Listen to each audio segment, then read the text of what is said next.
Hi ladies, how you doing? So in this video I'm going to show you how to swatch. I'm going to take you through the steps of swatching in order for you to be able to calculate exactly how many stitches you need to cast on for your project. If you like, please subscribe, make me know that you liked. See ya!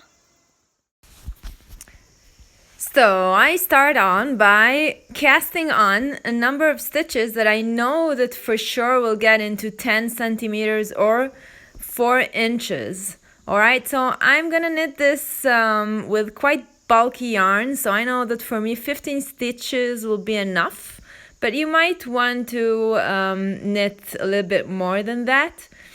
And I'm also gonna knit it exactly in the same pattern that my pattern is gonna be. So if I want to do, for example, a 1x1 rib hat for the whole hat, I'm gonna now make the sample or the swatch in 1x1 rib. But if the hat begins with a 1x1 rib and then goes into stockinette stitch, I'm gonna swatch the stockinette stitch.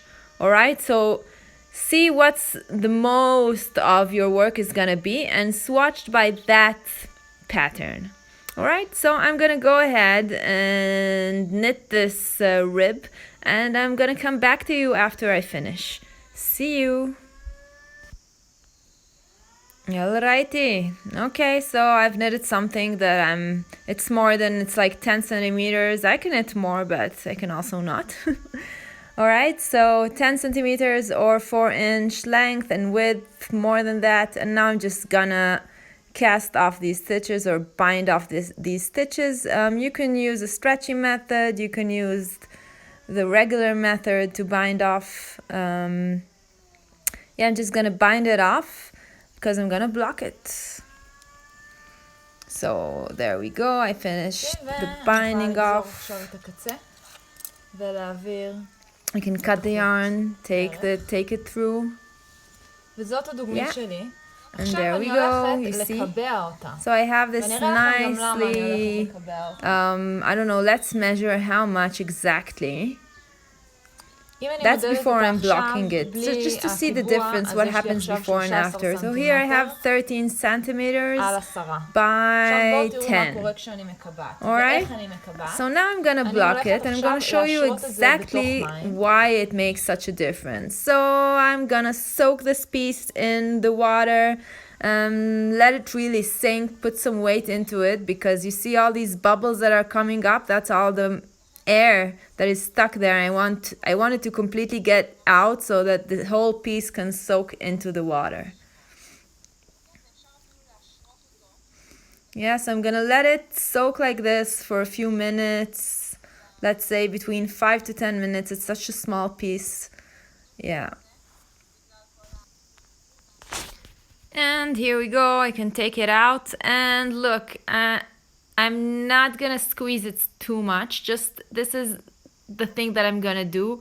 Never twist it, never do this action.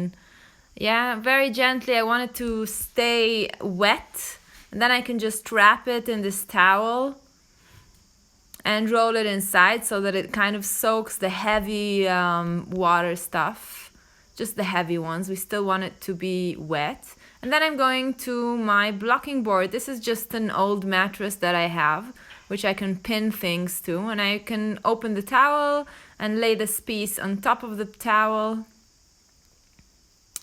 Yeah, and now I'm gonna start and pin it. So I'm gonna choose a corner. Yeah, and I'm gonna work with a stretch that I can, because it's very, very stretchy, but one part is more stretchy than the other, like one edge, because of the bind off. So I'm gonna go accordingly to that edge. Alright, so I'm pinning it and stretching it a little bit.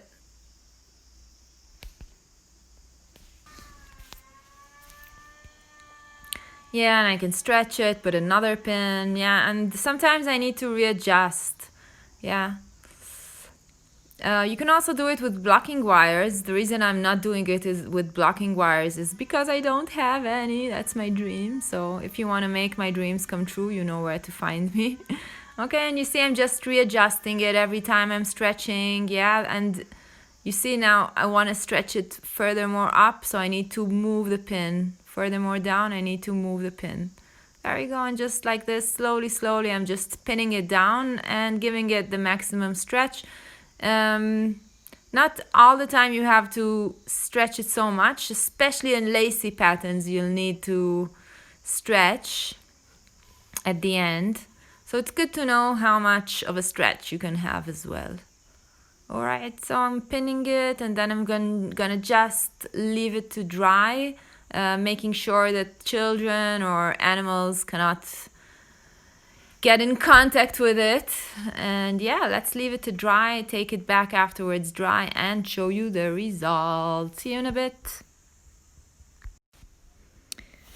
And we're back, and this is the dry piece that I have. You see, so stretched out, looks a little bit different, a little bit more neat than before I blocked it. And now I'm just gonna show you the difference. So I'm gonna measure it now.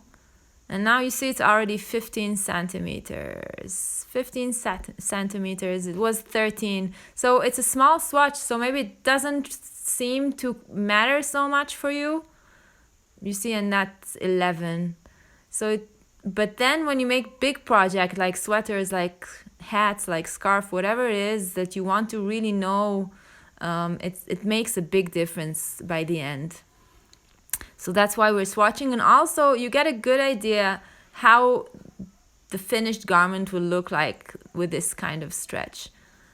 All right, and now I'm going to show you how I measure the gauge. So I'm putting it in the middle of the work, in between, and you see I have the 10 centimeters things. It's either 10 centimeters or 4 inches, it's the same thing. And I'm gonna count how many stitches in between. So because it's a 1 by 1 rib, it's really, really easy to see, right? This is the first stitch, first, second, third, fourth, and so on. So how much do I have now? There I go, 11 stitches in 10 centimeter.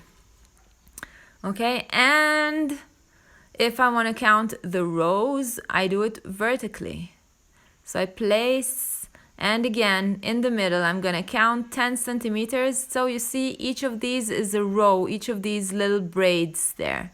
So this is one, and yeah, I can count. That's the amount of rows and how to measure the amount of rows. And finally, how to calculate how many stitches you need to cast on for a project.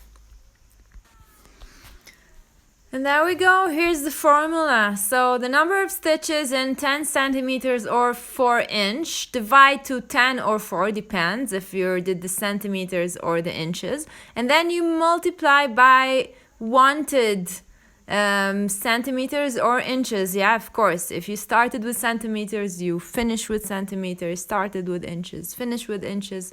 All right, and that's how to calculate. If you like this video, please let me know that you did. Subscribe to my channel. I promise there are much more nice videos to come. See you.